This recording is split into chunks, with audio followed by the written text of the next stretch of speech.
Well, good morning, and thank you for being here. Welcome to the Secretary of State's office public comment hearing on our proposed amendments to chapters 2, 4, 5, and 10 of our securities rules to require investment advisors, broker-dealers, and securities agents to disclose to their customers or clients whether they are engaging in ESG investment strategies, i.e., whether they are incorporating a social objective or considering social criteria in the investment or commitment of customer or client funds for the purpose of obtaining any effect other than or in addition to maximize financial return. This public comment hearing has been publicly noticed via publication in the Casper Star Tribune, via media release, and on the Wyoming Administrative Rules System website. Before we get started, I want to introduce everyone from our office present today. We have to my right, Jesse Naiman, our Deputy Secretary of State. To my immediate right, and then Kelly Janes, Director of our Compliance Division, Joe Rubino, our Chief Policy Officer and General Counsel to my immediate left, and then Micah Faffi, to the Director of our Technology Division, who is also helping us facilitate Zoom registrants. Thank you for all of your work and for being here today. After a few brief remarks about the principal reasons for the rule, I'm going to turn it over to Mr. Rubino to run through the proposed amendments to chapters 2, 4, 5, and 10, and then we will open the floor for public comment from those that have joined us in the room, then those who have registered online. And, you know, those that are online, we're going to continue to take them as they present themselves. Please, the comment will be taken after those in the room, and we'll ask you to raise your hands if you would like to do online comment at that moment in time once we have completed comment in the room. Shifting gears here a little bit, a brief overview of the principal reasons for this rule. This rule is a disclosure rule to ensure that customers and clients are informed about the investments made on their behalf. The purpose of this rulemaking is to require investment advisors, broker-dealers, and securities agents to disclose whether they are engaging in ESG investment strategies. This is consistent with the Wyoming Uniform Securities Act's purpose of protecting clients' expectation of anticipating that investment decision makers will consider, as a default rule, maximizing investment returns. I want to be clear, this does not circumvent in any way the ability of a customer or client to direct the investment of their funds as they see fit. It simply requires disclosure, plain and simple, and informed disclosure at that. With that, I will turn it over to Mr. Rubino, who will go over the rule. Thank you. The First Amendment was to Chapter 2 of the Securities Rules, the definitions section. Specifically, Section 18 adds a new definition, incorporates a social objective. Incorporates a social objective means the consideration of social criteria in the investment or commitment of customer or client funds for the purpose of obtaining any effect other than or in addition to a maximized financial return to the customer or client. It also adds a second additional definition that is social criteria. Social criteria include any criterion that is intended to further or is branded, advertised, or otherwise publicly described as furthering any of the following. Subsection A, international, domestic, or industry agreements relating to environmental or social goals. Subsection B, corporate governance structures based on social characteristics. Subsection C, social or environmental goals. Or subsection D, refusal to invest or to commit customer or client funds to an industry or sector of the economy for any reason other than a reasonable, good faith belief that such an investment would not maximize investment returns for a customer or client. As an example, consideration of religious factors when deciding whether to invest customer or client funds would be consideration of social criteria. The next chapter that was amended is Chapter 4, dealing with broker-dealer regulations. Specifically, an addition of Section 7, required disclosures for investments that incorporate a social objective. The addition is subsection A, if a broker-dealer incorporates a social objective into a discretionary investment decision to buy or sell a security or commodity for a customer or client, a recommendation or solicitation to a customer or client for the purchase or sale of a security or commodity, or the selection, recommendation, or advice to a customer or client regarding the selection of a third-party manager or sub-advisor to manage the investments in the customer or client's account, then such broker-dealer shall disclose to such customer or client the existence of such incorporation. The addition of subsection B, the disclosure obligation under subsection A of this section is satisfied by providing clear and conspicuous disclosure via simultaneous verbal and written communication and obtaining written consent and acknowledgement from the customer or client. Written consent shall be obtained at the establishment of the brokerage relationship or prior to effecting the initial discretionary investment for the customer or client's account, providing the initial recommendation, advice, or solicitation regarding the purchase or sale of a security or commodity in a customer or client's account, or selecting, recommending, or advising on the selection of a third-party manager or sub-advisor to manage the investments in a customer or client's account. Thereafter, the disclosure shall be provided to the customer or client on an annual basis and whenever the broker-dealer undergoes a suitability review with a customer. Not less than every 3 years, the customer or client shall consent to the disclosure in writing. Consent may be revoked in writing at any time at the discretion of the customer or client, but such revocation shall not affect investment decisions which have already been made. Finally, subsection C.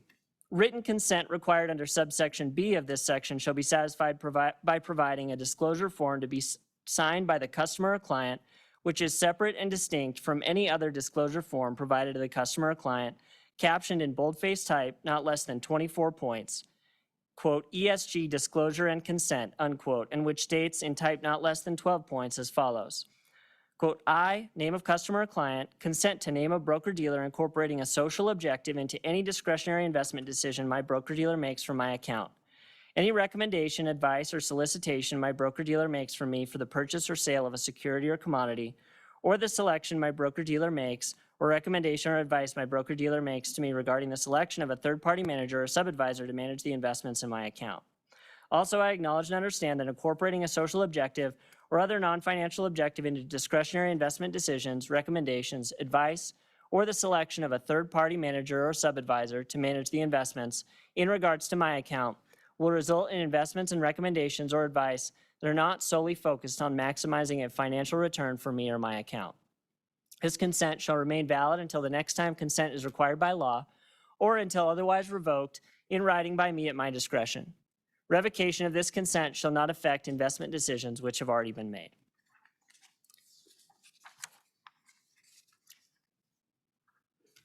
Chapter 5 of the Securities Rules relating to securities agent regulations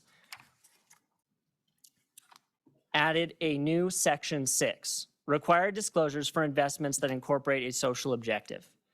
By adding a subsection A, if a securities agent incorporates a social objective into a discretionary investment decision to buy or sell a security or commodity for a customer or client, a recommendation or solicitation to a customer or client for the purchase or sale of a security or commodity, or the selection, recommendation, or advice to a customer or client regarding the selection of a third-party manager or sub-advisor to manage the investments in the customer or client's account, then such securities agent shall disclose to such customer or client the existence of such incorporation.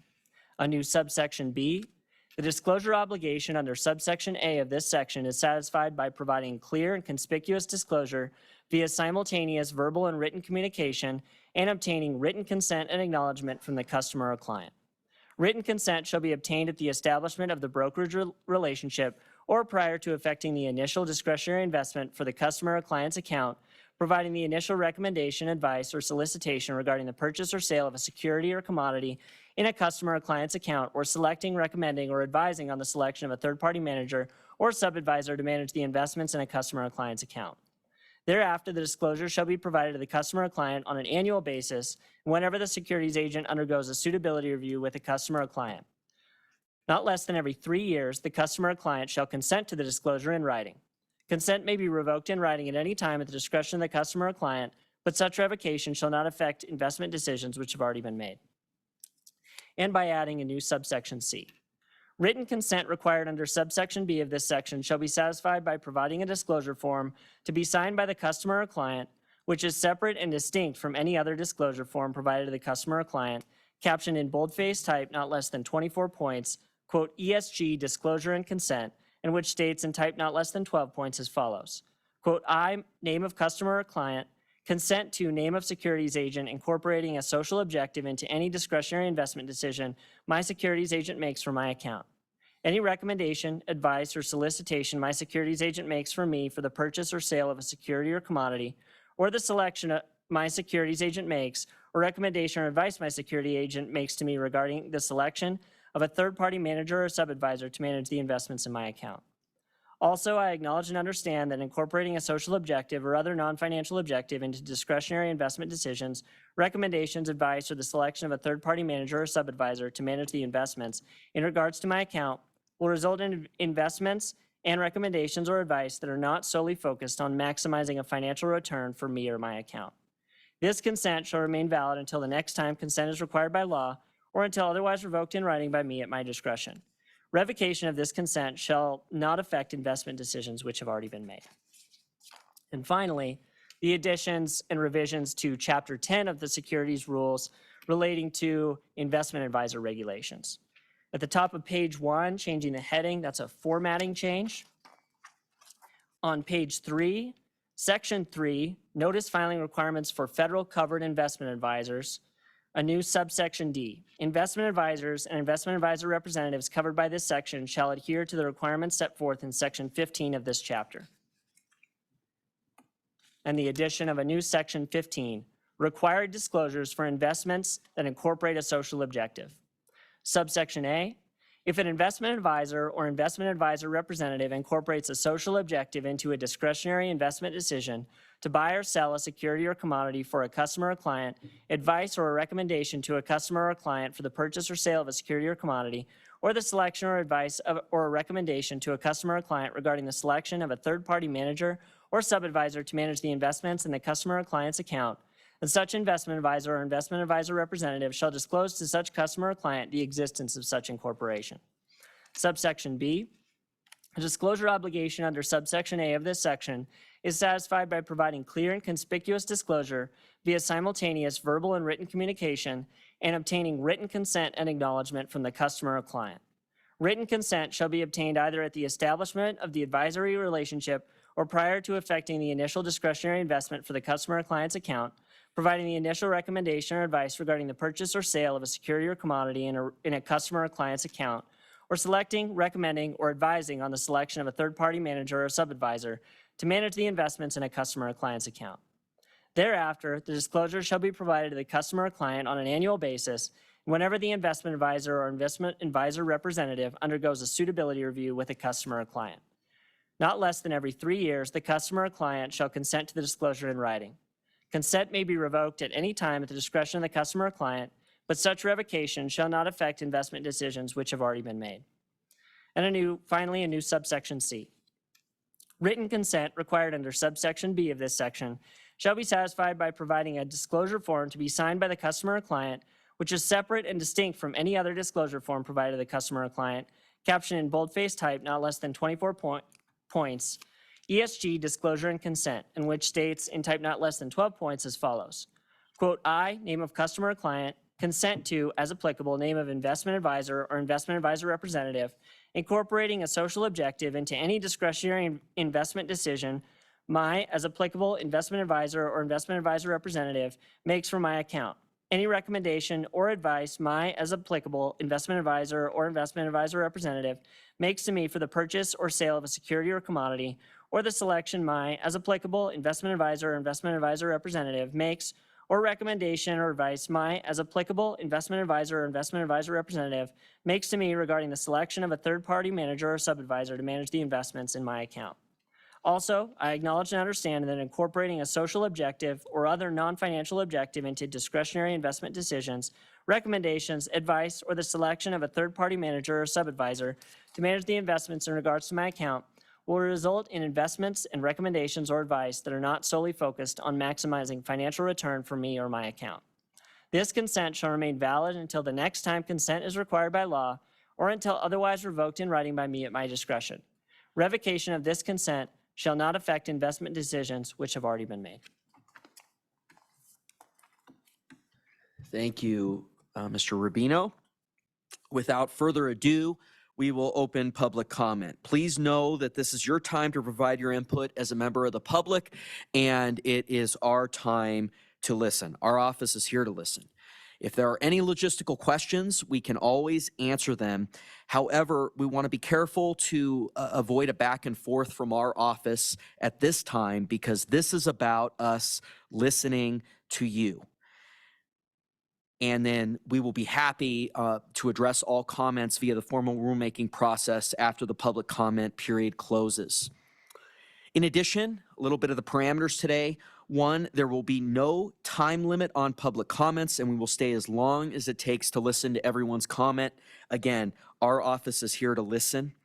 2, please state your full name for the record. 3, please speak as clearly as possible, and remember to turn on the microphone so your comment can be recorded. 4, comments will be taken from those present in the room first, then online. For Zoom registrants, please remember to remain muted until called on. Well, thank you. Anyone, we're opening public comment. Anybody would like to go first?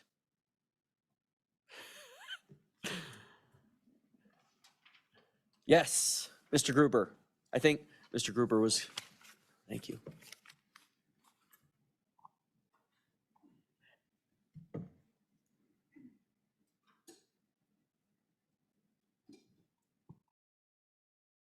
Is that the right button? Yes, thank you, Mr. Gruber. Good morning, everyone. My name is Jerry Gruber. I've been in the financial services industry for over 41 years. I have a CLU Chartered Life Underwriter, CHFC Chartered Financial Consultant, and CWS Certified Wealth Strategist designations. I'm also an RIA and previously have been a Series 24 security supervisor. I agree with everything that Mr. Rubino said today. I think it's very important that we have disclosure on that, because many of my clients, past and present, would not want to invest in an investment that had the ESG funds. So I think the ESG disclosures are extremely important. Plus, what was really important, I think, is that if you were a client coming to me, I'd want to know a little bit about you, about your investment horizon, about your risk tolerance, what your goals are, and so forth. And we want to know exactly what our goal is to get you to retirement, as an example. So we want to calculate how much money it's going to take to get you to retirement. And once we know that, and we look at your present portfolio, what its mixture is, then we can calculate what rate of return that we need to get you to retirement. So as an example, let's say that your portfolio was maybe a realization needed a 60-40 portfolio, 60% stocks, 40% bonds and cash. And after our calculation, we would need to get a 7% rate of return to get you to your retirement goal at age 65, as an example. And if we look at my job as a fiduciary and responsibility to my client is to put them in the best possible investments according to their risk tolerance. And if they have socially concerns, then we want to take those into consideration as well. However, my goal is to get that 7% rate of return to my clients by a mixture of financial products. If the ESG funds, if we were required to put those in a portfolio, they may or may not perform as well as that 7% rate of return that we needed. So for example, if they only got a 4% rate of return, which is probably pretty realistic, and we needed to get a 7% rate of return to get that client to their retirement goal, I would be forced then to get other financial products that maybe were riskier and producing a higher rate of return to get that client to their objective, which would be a disservice to my client, because now we're taking on more risk than what that client wants. If they want the ESG funds, I think that's wonderful. I'm going to also have them sign a disclosure that I maybe, in my opinion, based on their situation, that I would not recommend to that for my client. So I want a disclosure for that they know that we're putting that in there based on their recommendation and not mine necessarily, okay? So I want to do that to prevent myself from further litigation down the road, because my goal is to get my client to that retirement objective if that happens to be their case. Now in Wyoming, we also have other funds or other investment opportunities in oil and gas and coal and so forth. Should we be looking at other types of investments for that client to put that into their portfolio? Absolutely. Could there be a mixture of the ESG funds as well as oil and gas and coal, et cetera? Absolutely. But I think that what Mr. Rubino read today, those additional disclosures, letting the client know exactly what they're purchasing or not purchasing is extremely important to the client and to protect us as financial advisors. Any questions that I might answer from the panel? Thank you, Mr. Gruber. The one thing we want to be careful on, we're more hearing today, and so we're not going to question. We're more hearing, and really appreciate your comments. Really do. And anything further? Nope, nothing I can think of. If you have any Okay. questions, please let me know. Thank you, and thank you, Mr. Gruber, for being here today. You're welcome. Thank you. I think Representative Struck and Representative Alman, we have two legislators in attendance. Representative Struck, thank you.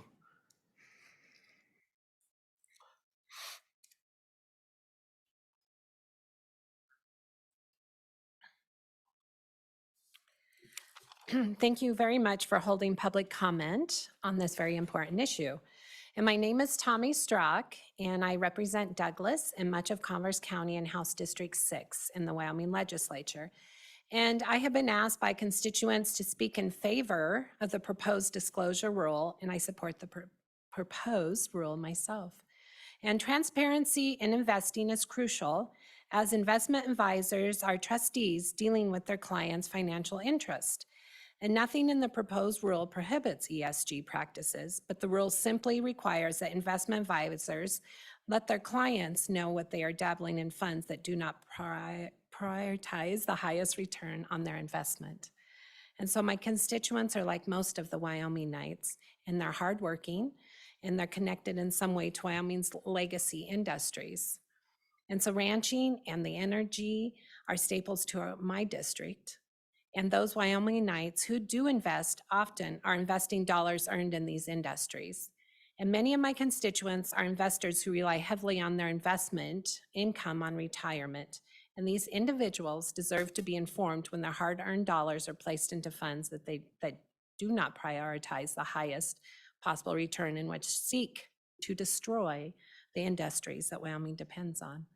And so any opportunity to provide transparency in investing is one way we should pursue, especially during these uncertain economic times. And so I really appreciate the time to be here and for this public comment, and that we're fighting against this and that we do need this transparency. So thank you for your time. Thank you, Representative Struck. Thank you. Representative Alman. Okay. Would like to go next. Okay. Thank you.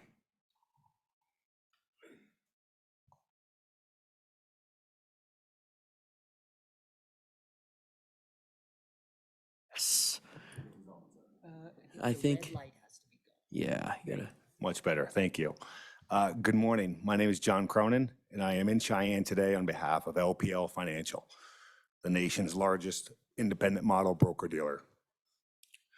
On behalf of LPL Financial, I'd like to express my appreciation to you, Secretary Gray,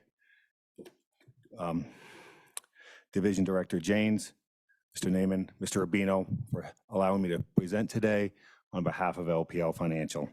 Further, I appreciate the efforts made earlier to hear my comments in an open and transparent manner. In my current role for LPL Financial, I focus on relationship building, advocacy, and assisting our internal teams in interpreting and implementing state securities rules and regulations. Prior to joining LPL, I served the people of Vermont as a securities and insurance regulator and as a personal financial advisor. While I'm here to offer comments on behalf of LPL today, my perspective is rooted in my experience as a securities regulator and as someone who has worked in the industry for an extensive number of years. LPL Financial is a broker-dealer, investment advisor, and publicly traded company. We are a leading provider of financial services, serving over 22,000 financial professionals, 1,100 banks and credit unions, and 500 registered investment advisors. In Wyoming, we have 72 financial professionals affiliated with our company. Exterior to Wyoming, residing in other states, we have an additional 2,543 financial advisors that provide services to Wyoming investors and are registered with the state. Combined, LPL holds over 23,000 financial accounts and has over $2.3 billion in assets under management on behalf of Wyoming investors. Most of the financial professionals affiliated with LPL do so through a 1099 or independent contractor status. This allows them to be independent contractors, own their book of business, organize their practices, including hiring practices and strategic direction as they see fit as small business owners and entrepreneurs. Often this leads to multi-generational practices and definitely leads to long-standing relationships with their investors. Our typical client profile is that of a low to middle income investor living in rural and suburban areas, and very few of our financial advisors require minimum account sizes to begin a relationship. As expressed in the comment letter we have filed with the state, we have concerns with regard to the proposal as drafted. We believe this rule as proposed would impact the relationships between financial advisors and their clients and will result in administrative burdens that are unnecessary, unfair, and costly, further exacerbating the challenges of being an entrepreneur and small business owner. As you are aware, the SEC's regulation best interest became effective in June of 2020. In its simplest terms, regulation best interest states that broker-dealers, their agents, must always act in the best interest of their clients and cannot prioritize their interests over that of their clients, and must consider risk tolerance, long-term goals, liquidity needs, and others based upon a client profile. The state's proposal is unnecessary because social considerations, when serving as a component of a recommendation, can be considered only if they are already in the client's best interest. Further, the financial services industry is heavily regulated. Our affiliated financial professionals are subject to regulation by the Securities and Exchange Commission, FINRA, and the states in which they reside and practice, and states in which they serve clients. This also often, in most cases, involves registration. They are subject to existing rules and regulations, which are mostly harmonized to ensure that clients are protected, but that they can do business in a meaningful and reasonable way. It is unfair to add an additional regulation, which is only in effect in one other state, to these financial professionals. As small business owners, LPL's affiliated financial professionals should be able to focus on their clients and running a thriving practice. The proposal creates an obligation to provide disclosure through simultaneous verbal and written communication whenever an investment advisor or investment advisor representative engages in a suitability review with a client. As financial professionals are constantly engaged in suitability reviews, this will result in a near continuous stream of verbal and written disclosures. It is challenging to imagine a reasonably designed supervisory system that can perform against this obligation. The obligation is onerous and costly to implement.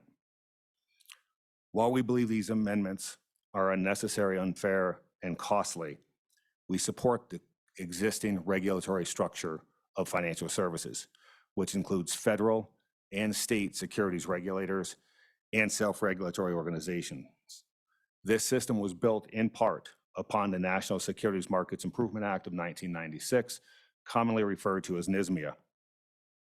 One of the primary goals of NSMIA was to ensure uniformity across the regulatory structure of this country. As such, NSMIA prevents the creation of books and records, prevents states from creating additional books and records obligations that differ from those of the federal obligations. The requirement of obtaining written consent from clients contained in this proposal is not in alignment with NSMIA. I think it's important to note that if the state of Wyoming had taken the opposite approach in this rulemaking, in that it required, instead of the current proposal, the obligation to disclose if a financial professional was not using social considerations, I would be in this chair right now with the same concerns.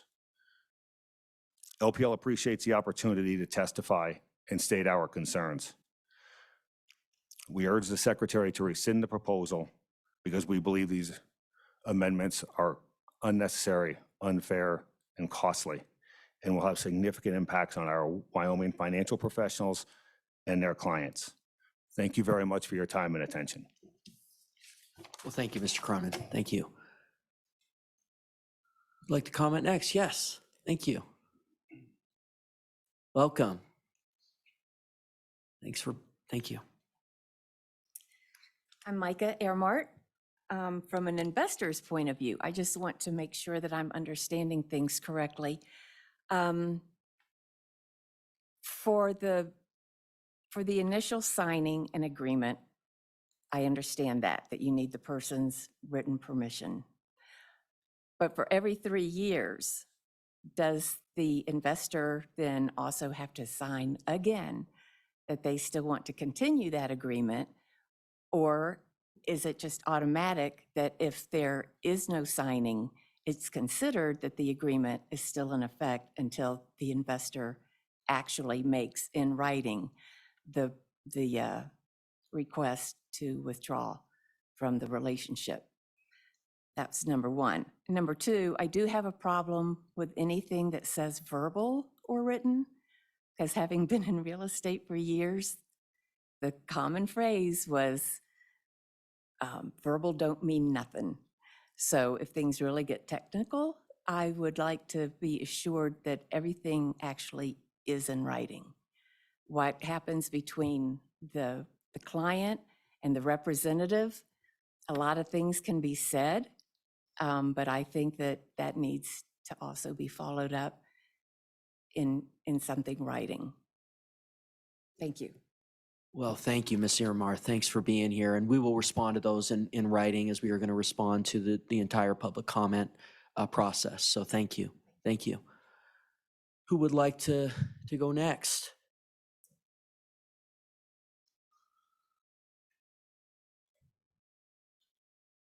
Yes, go ahead.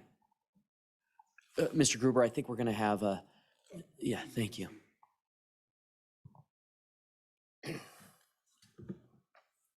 Mr. Meyer, thank you. Thank you, Mr. Secretary, members of the committee. Scott Meyer on behalf of the Wyoming Bankers Association. Instead of just wasting a lot of your time, and I don't know this, are we on now? We're okay now? Okay. Instead of wasting a lot of time going over a lot of stuff, I just want to say that what Mr. Cronin said, I ditto. He's brought up some excellent comments and some points that I think you need to focus on. I got to tell you honestly, when I read these rules and I go through them, we're looking for a solution to a problem we don't even have yet. So I guess you're looking for the problem first, right? You're copying stuff that I've seen from other states when we don't have a problem like that in Wyoming. And you can argue that maybe what we're trying to do is make sure we don't have a problem with Wyoming, but your financial advisors in Wyoming are the ones that deal with whoever they got in Wyoming, according to Wyoming, and they're Wyomingites. They're doing the stuff that they need to do, and they don't need any government telling them how to do their business. We've already have federal regulations. These regulations that you're proposing do nothing but add burden, add cost, add confusion. They don't do anything that is going to help the average person out there, especially in Wyoming. So I ask you to just really give that some consideration. We don't have a problem. And yet we want to search for this problem. And we want to we're going to propose a solution now when we don't need it.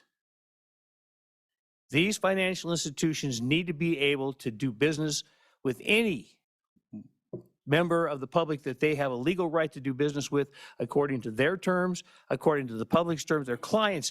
As Mr. Cronin pointed out, the client is the one that has the ultimate say. They have to tell them exactly what's going on. We don't need a set of rules and regulations telling you that this is what we have to make sure we disclose. They already have that obligation. So I ask you to sincerely reconsider this.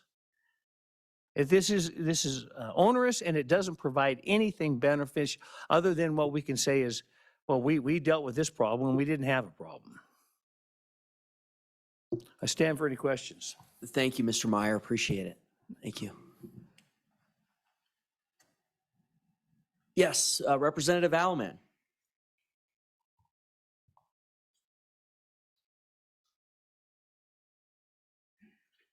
Representative Alman, thank you. Thank you. Representative Bill Elliman from House District 58. I live in Midwest. Thank you guys for bringing this here. It is, maybe it's not a problem today, but you're being proactive. I want to know where I am investing. There are certain products, certain companies I will not invest in because I don't believe in what they're doing. And I want to know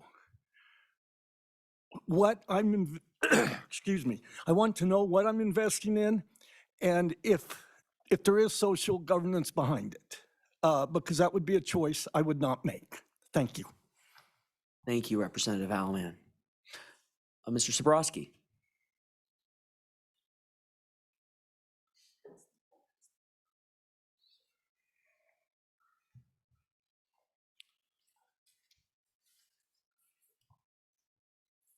Mr. Secretary. Yes, Dan Mr. Sabrowski, thank Dan you. Sabrowski, Casper, Wyoming, precinct member up there in the Natrona County Republican Party and founding member of Liberty's Place for You, a political action group that we pride ourselves in educating our followers on these issues. I know our leadership in our organization would like to thank the Secretary of State's office for taking a lead on this. Wyoming rarely jumps out in front of these potential problems. It's no secret ESG is really a global initiative to destroy the way of life of states like Wyoming. The idea that fossil fuels are harming this planet is such a hoax. I can't speak for any of the other the large financial advisor representative that spoke earlier, but these large national corporations, their CEOs and their officers are following along the lines of these woke agendas. It's dangerous to this state. These disclosure rules are necessary because it's just around the corner that our citizens will be investing money to help their own downfall. And with these disclosure rules, I doubt anybody's going to keep their money in those type of investments, knowing it's going to hurt their way of life in this state. So thank you again. Please move forward with these rule changes. Thank you, Mr. Sabrowski. Thank you.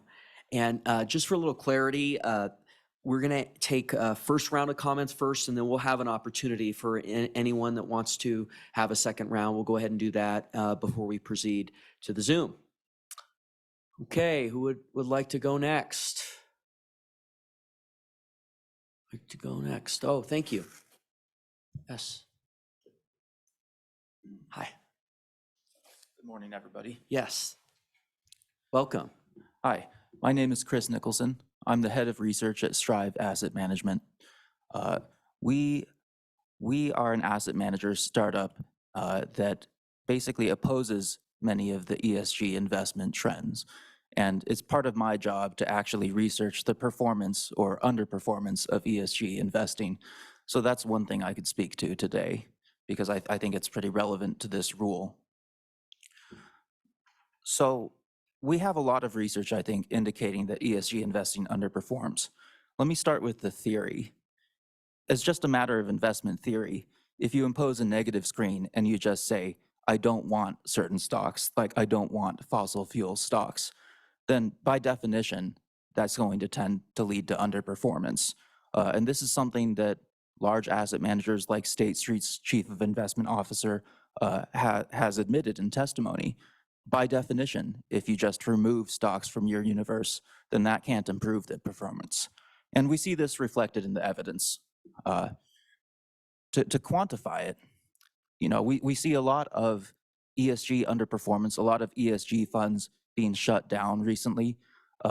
They had a hot streak for a few years and people thought they were doing well, but that was during the tech boom, because ESG funds tend to concentrate in tech stocks because software doesn't have fossil fuel emissions. And then, over the last few years, we've really seen a lot of underperformance from these ESG funds, and they have been shutting down. One study I thought I might bring to your attention was a recent one that came out saying a lot of these ESG labeled mutual funds, they engage in something called green window dressing, where basically right before quarterly disclosures, a few days before quarterly disclosures, they buy extra ESG stocks with high ESG ratings. And then the study says, within 3 days after quarterly disclosures, these funds sell those extra ESG stocks.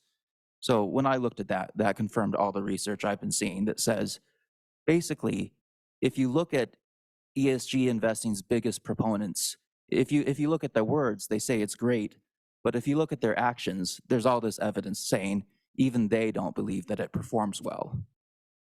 Another point along these lines is about the phenomenon called greenwashing. And this is something that the SEC is trying to crack down on. This is something that regulators in Europe are trying to crack down on too. Basically, greenwashing is when a lot of these ESG funds, they have the label, but then when you examine their holdings, they typically don't have any special focus on ESG. They might have a little bit, which might drag down their performance a little bit, but greenwashing is a common phenomenon, which indicates, again, that a lot of the people who say they believe in ESG investing don't actually believe that it performs well. So I think there's a strong case to be made that ESG, its presence in investors' portfolio would hurt their performance, which makes rule amendments like the ones you're considering important. Now, to some of the other points that I've heard today, especially the question about whether this rule is unnecessary, whether it's burdensome. Well, as far as I understand it, these disclosures are only necessary if an advisor is making ESG investment decisions to begin with. So if there's no problem, if nobody's doing this behavior, then there's no paperwork to fill out disclosing it. So I would think that basically, if there's no problem, then this rule creates no additional burden on anyone. And on the question of whether the rule is unnecessary, because there are already regulations saying that advisors have to act in the best interests of their clients, I would say that the debate over ESG investing comes down to who determines what the client's best interests are and whether the client's best interests include social interests as well in their investing. And as far as I understand it, basically, what your rule amendment is saying is that the client is the one who gets to tell their advisor if they consider social interests part of their best interests financially. And I think that this idea is not already captured by existing regulations. As far as I understand it, and I could be wrong, currently a financial advisor could be free to use their own judgment to determine that it's in a client's best interest to say, save the planet with their investments. And so I think that this is the kind of important scenario that your rule amendments are capturing, that the client gets to determine whether those social environmental interests are among their financial best interests. So from my perspective, these are good rule amendments, and they don't seem especially onerous, and they really are just about disclosure and transparency, making sure that the client gets what they want with their investments. Thank you. Thank you, Mr. Nicholson. Thank you. Yes, thank you. Who would like to go next? Who would like to go next? Anyone would like to go next? So I'll do 3 rounds of closing in the room. First, second, anyone like to go? Third, okay, the first round is completed. Anyone would like to go second? Mr. Gruber, you had indicated an interest? Okay. We will proceed to the Zoom. Okay. So yes, at that point, we would like to have you raise your hand if you would like to comment.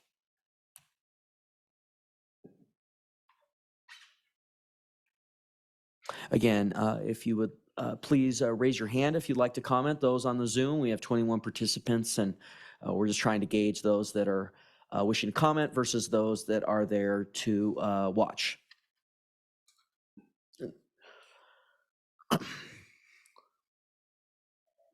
No hands raised? Interesting. Yes. Mr. Secretary of State, this is Gigi Lehman. I just Yes. wanted you to know there is no button to raise your hand. Okay. Thank you. Yeah, we aren't quite the LSO. We don't have the. Right. And so, and since I'm on, did you want me to go or shall we wait until we figure out how we solve this problem? I think we'll just, are you starting to get things on the reactions? Okay. Yeah, if we could do a chat, I think that would be good. We'll go ahead and proceed with Ms. Lehman first, if that's and so if you would like to comment, please in the chat, just indicate that, and we will set up a queue here. We have 21 and 21 in the room. So Ms. Lehman, thank you for noting that. I really appreciate that. And with that, would invite you to comment. Absolutely. Thank you for having this opportunity for the people to have an opportunity to speak today. I sure appreciate also all the hard work that your office and you have done to help protect the people. To give a little bit of background about myself, I am Gigi Lehman. I am from Commerce County, Wyoming. I help with coordinating town halls here locally for either a local GOP group or Wyoming Campaign for Liberty. And with that said, we just had one last night. We did bring up this issue specifically, along with many that seem to be a deadline coming up fast approaching the end of this month. And it's a consensus at any time that we've talked about ESG, that it's a real concern about Wyoming investors being the citizens and businesses as well.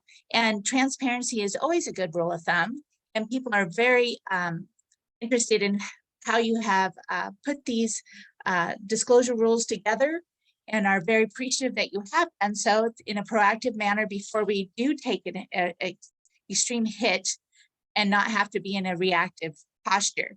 So we are appreciative that the investment field seems to be changing, and what's concerning to all of us is that with that, it will end up changing on how we do business in Wyoming and in our nation as well as possibly being that quiet thief in the night.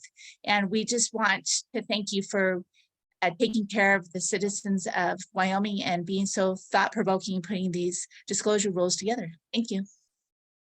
Thank you, Ms. Lehman.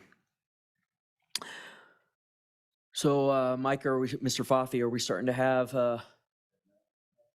no chats? Maybe that's not possible either.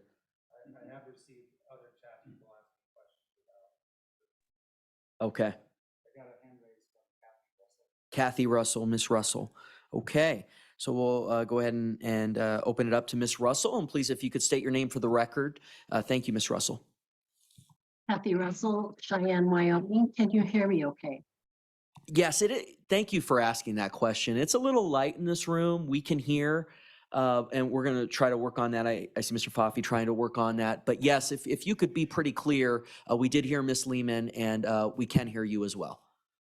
Thank you very much. And thank you for this opportunity, Mr. Secretary. I too appreciate the fact that you have been proactive in getting out ahead of this. Far too often we hear the excuse that we don't have the problem in Wyoming right now, but I can assure you, because we do have national and international firms working in Wyoming, that this is here and does need to be addressed.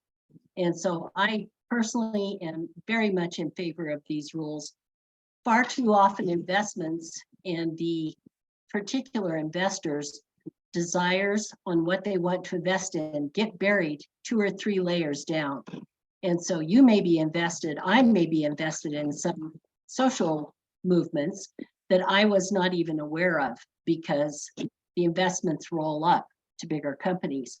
I think the spokesman from Strive put some things very well in some of the problems that are being faced. There's plenty of evidence out there about the effects of social driving investments through social benefits, which don't have truly a financial value. There are artificial values assigned to social so-called benefits. And to sit here in Wyoming, and I formerly worked in the oil and gas field, and I know that our world runs on energy. Anybody who's in it honest knows that and admits it, and knows that we have the most efficient forms of energy production going on right now. And there's been no secret that ESG investments are very heavily geared towards shutting down all fossil fuels. That's not a secret, it's right out there. And so to know what a firm, before I invest or before I deposit my money in a bank, I want to know what that group's policies are. I could be investing money in a bank in a checking account. I could put it in a checking account, and that money is being used to help kill the very industries that keep us all rolling. So, Mr. Secretary, I am definitely in favor of the rule change. And as for regulatory burdens, I don't know of any regulation that's not a burden. And so this one I think is very well worth the passage and the implementation. So thank you, Mr. Secretary. Thank you, Ms. Russell. Thank you. Okay, are we getting some chats? No reactions? Maybe just had a lot that wanted to listen in real time. Oh, here we go. There's a chat. Okay. Okay. Well, we'll wait a second, and then I think at the very end, we'll just, in case there's some issue, we'll just say unmute and announce yourself if you're interested. So, but we'll just wait a second here. You're not seeing any reactions or chats? Okay. Okay, so we just had somebody join. If you're interested in commenting, we have finished public comment in the room, and now we're proceeding to public comment on the Zoom. Obviously, I think some are there to watch, and so we're trying to identify right now who would like to comment. If you would like to comment, please chat Micah, and he just sent a chat. So, and then also if you want to do a reaction, and then at the very end, just to make sure, we're gonna invite anyone to unmute and announce themselves if we do not see anything.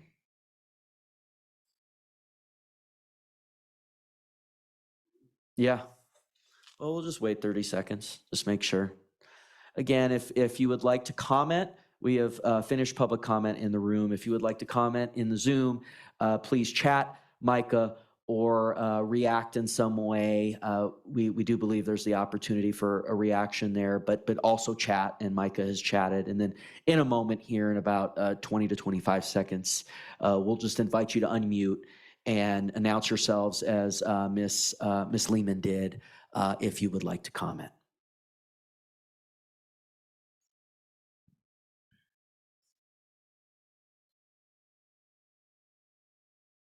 Well, thank you. I'll go ahead and open that up now, just to make sure we have not received any reactions or chats.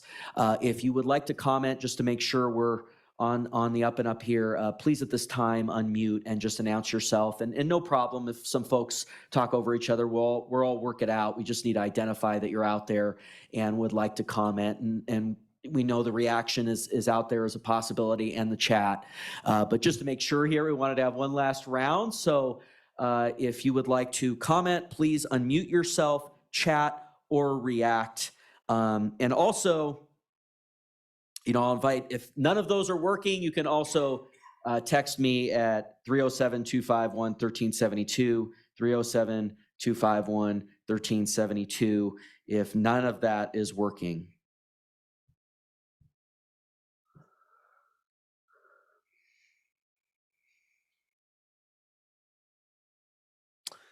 Mr. Rubino, you think we've satisfied everything you feel good about?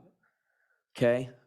We'll wait a few more minutes. One more time, if anyone would like to comment on the Zoom, you can react on there. You can chat Micah, who is the administrator, or you can unmute and announce yourself, which Ms. Lehman has established is available. And thank you, Ms. Lehman, for doing that.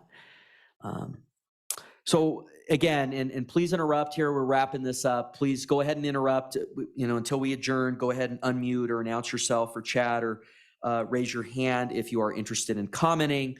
But wanted to begin to wrap up here. Thank you very much.